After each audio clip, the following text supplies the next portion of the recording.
Behind me are America's best-selling half-ton trucks. On this side, we've got the Ford F-150, and on this side, we've got the Chevy Silverado 1500. Let's compare them and see which one you should buy. Before we go too far in the video, I do want to quickly say that I totally understand personal opinion, personal preference, and of course, brand loyalty. So neither one of these trucks is going to be a clear winner on what you should buy. What I'm going to tell you is that if you have these preferences, you should get this truck. And if you have these preferences, you should get this truck. So please don't go down in the comments and be a hater and tell me exactly why I'm wrong, because this is 100% an opinionated video that you don't have to be mad at. Enjoy it. We will start off here with the guest of our comparison. Yes, this is a used 2022 Chevy Silverado 1500 LTZ with the 6.2 liter and the Z71 off-road package. Now, when we look over on the Ford side, we actually have an F-150 Lariat. It is blue. It's got the 3.5 liter EcoBoost and the FX4 off-road package. But this one's interesting because it's got the lighter color interior, which is very difficult to find. So underneath the hood of these two trucks is an interesting conversation because it is two completely different worlds. See, Chevy over here in this truck has decided to go with an old school V8. This is the 6.2 liter V8, and there is also an optional 5.3 liter V8. There is a smaller 2 liter or 2.7 liter turbocharged 4-cylinder, but it's only available in the lower trim level. So as far as the high trim level trucks go, this or the inline 6 turbo diesel Duramax is available. Now this motor here produces 420 horsepower, 460 pound-feet of torque, and is paired to the joint-developed 10-speed automatic transmission. Yes, this has a 10-speed, that has a 10-speed, and they are joint-developed. So there's really no talking about the transmissions. They are identical. Now, when we talk about the engines, it's really just a matter of preference because they both make power. They both get decent fuel economy using different ways of getting there. But this is a V8 with its multi-displacement system, MDS, and what it does is it actually turns off. It's on all 8 cylinders, but it can turn off all the way down to 2 cylinders just running, which means turning off 6 cylinders to give you good fuel economy. Over here in the Ford, we've got the 3.5 liter twin turbo V6. Now this is going to make 400 horsepower and 500 pound-feet of torque, and it's paired to the same 10-speed automatic. So both of these make good power and get decent fuel economy. They just do it in different ways. Now there are benefits to each of these. For example, a lot of people who hate on Ford would say that more moving parts is always worse. And a lot of people who hate on Chevy would say that having those collapsible lifters for the MDS is just a huge detriment to the engine. So it's really just a matter of personal preference and, of course, what type of risk you'd like to take with buying your new half-ton truck. So I will agree that styling is 100% a subjective topic. However, the Ford seems to be going with a old school, more traditional truck look, while the Chevy seems to be, well, different, to say the least. You've got these really weird angular headlights, these big plastic panels that look like vents. You've got a huge chrome bumper along the front, where the Ford kind of takes more of a traditional approach, giving you a clearly sculpted out headlight, clearly sculpted out fog light, clearly sculpted out front license plate, and even the Ford badge is just big and in the center. Not that the Chevy isn't, it's just, you can tell they took more risks when designing this Chevy than they did on the Ford. But with that being said about styling, leave it down in the comments. Which one do you guys like better? Do you like the old school, a little bit more grandpa style of the F-150? Or do you like the crazy, radical, technology-filled style of the Chevy Silverado? Let me know. So this is an interesting spot to talk about anything on the truck because right now we're talking about towing. And normally we're at the back of the truck near the hitch talking about towing. But the reason we're here is because the Ford actually tows more in most configurations. But I'm going to give Chevy props here because they actually give you a VIN-specific sticker right here that tells you exactly how much this truck can tow and haul. And for this truck, it actually can haul 9,100 pounds for conventional towing and has a maximum tongue weight of 910 pounds.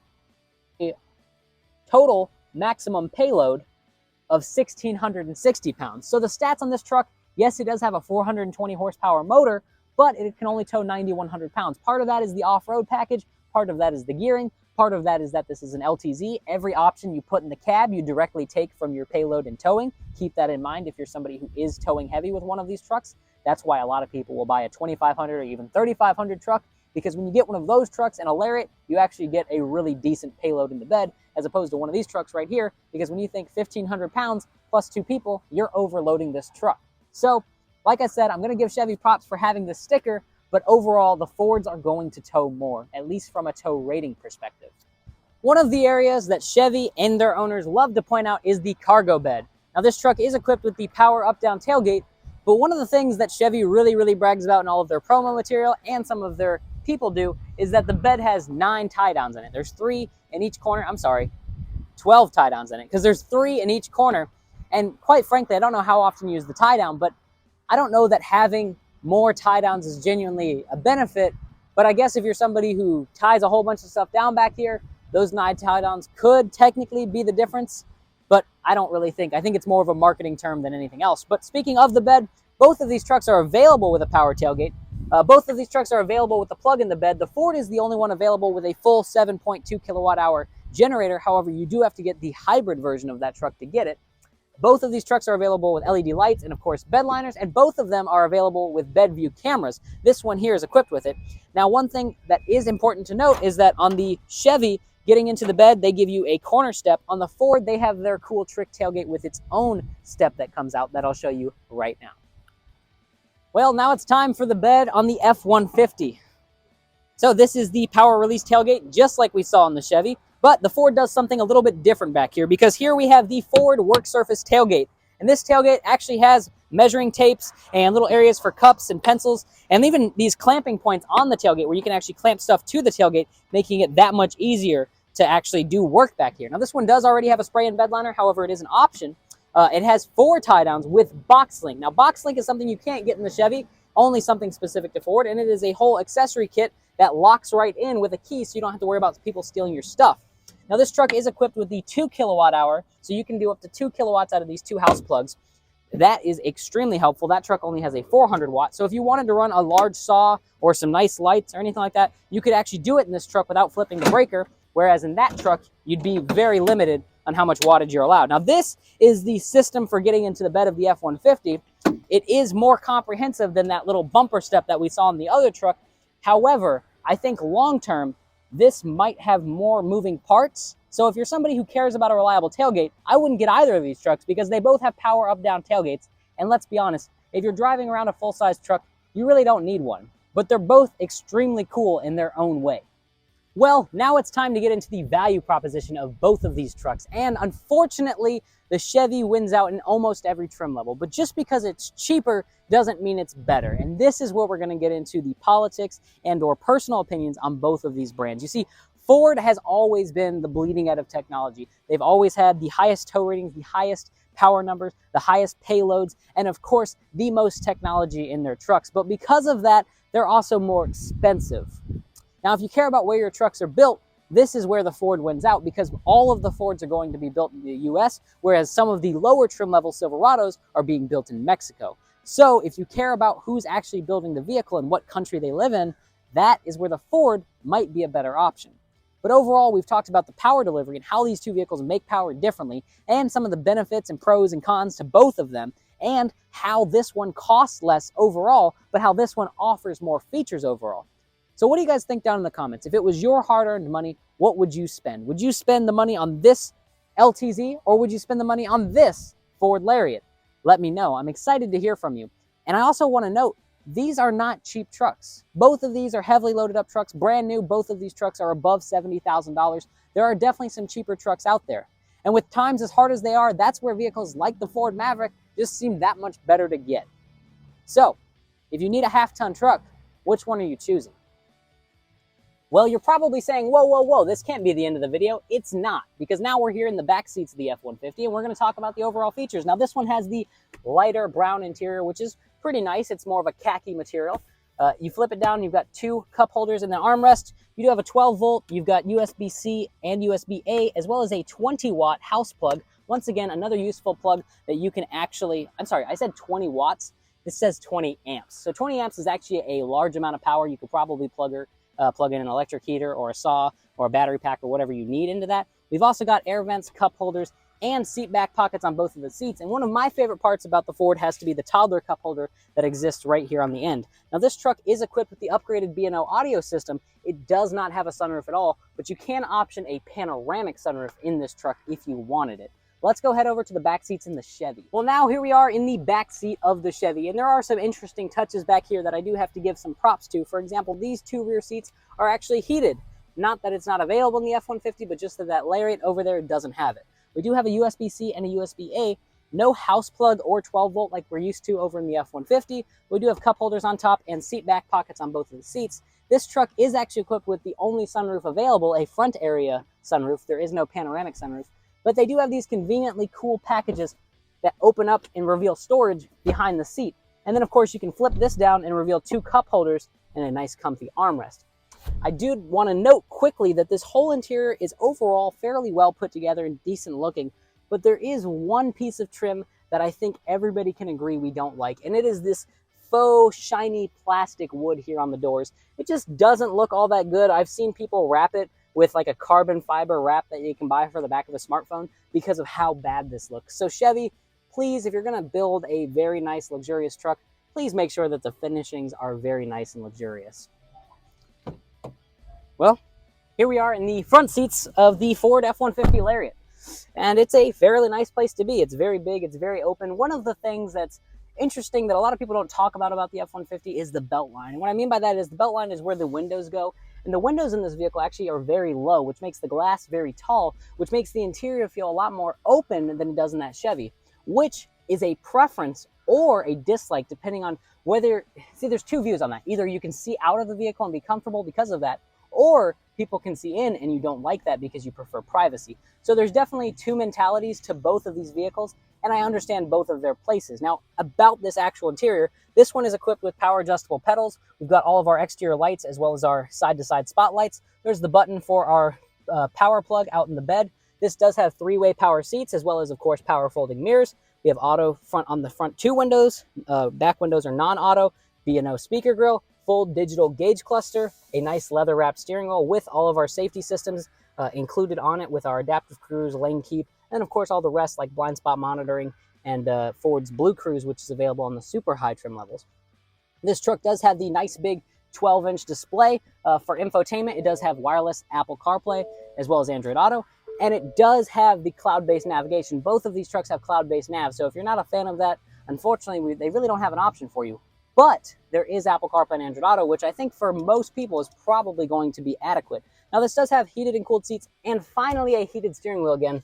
One of the things Ford got rid of during the supply chain issues was that they didn't offer a heated steering wheel. This one actually has it, thankfully. There's a wireless charger with 2 USB ports, and there's storage on each side of the center console, which I like. Now, this folds forward on all of the F-150s, but it's kind of weird because it folds forward on all of them, but this one does not have the work surface. There is an option where you push this little button, this whole top flips over, and then you have a flat, big work surface that you can put a laptop on, a clipboard on, whatever you want. This particular truck just doesn't have it. And as far as the key fobs, though, this is what it looks like. It's your traditional Ford key fob that they've been using for a couple years now.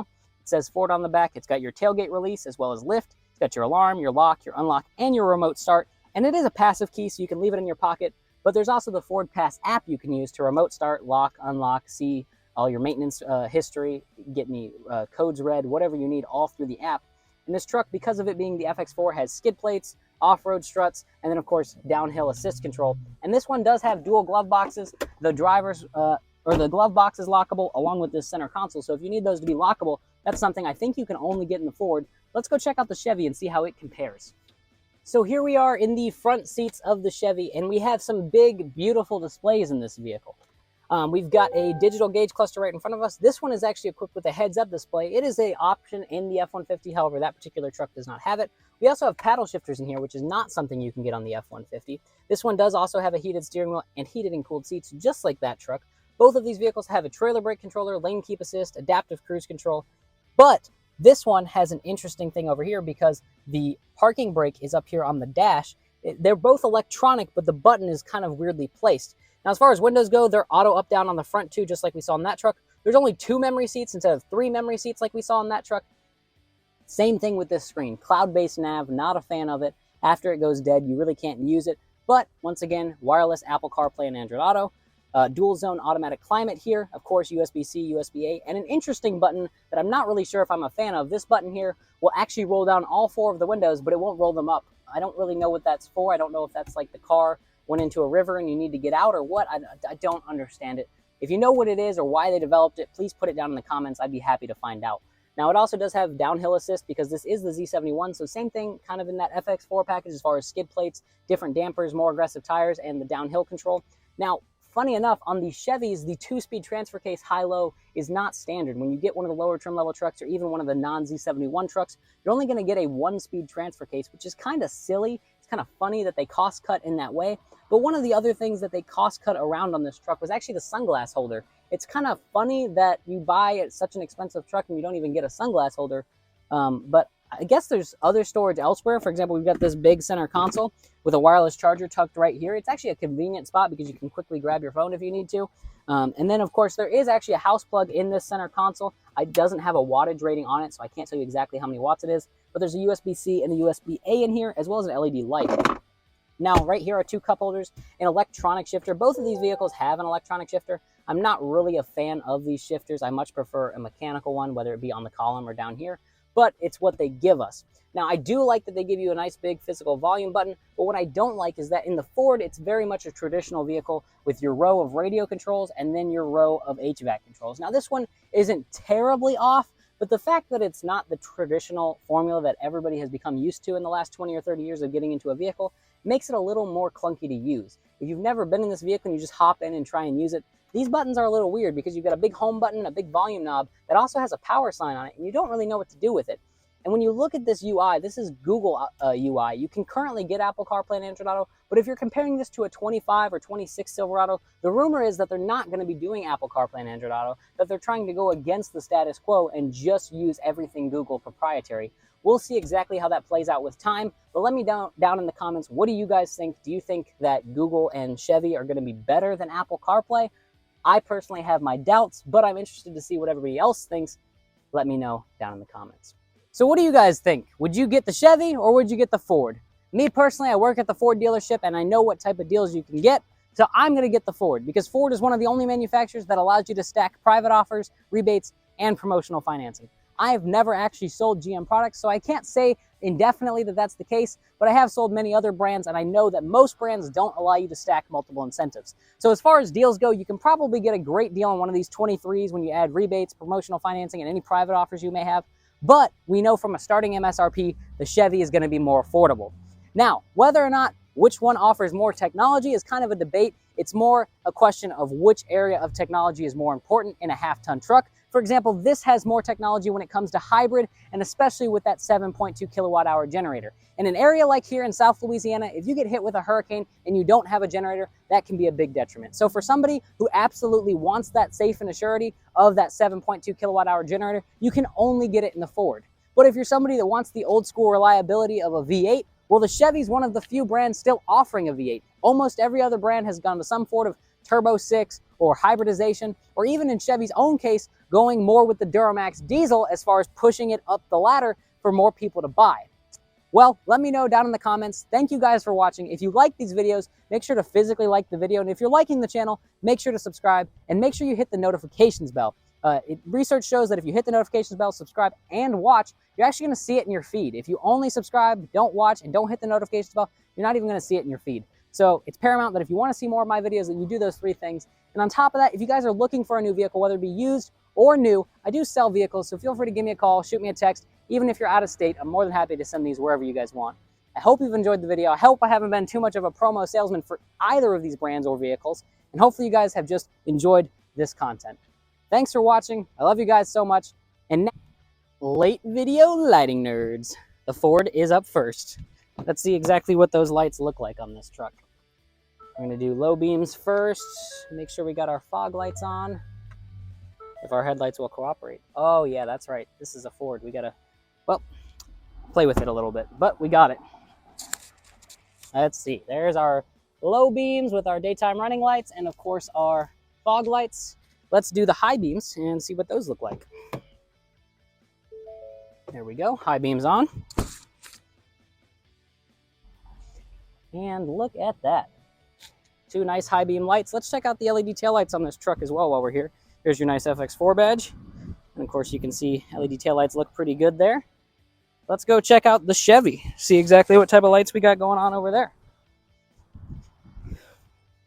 Maybe we have to turn this truck on. Maybe we don't. We'll see. Headlights. fog lights.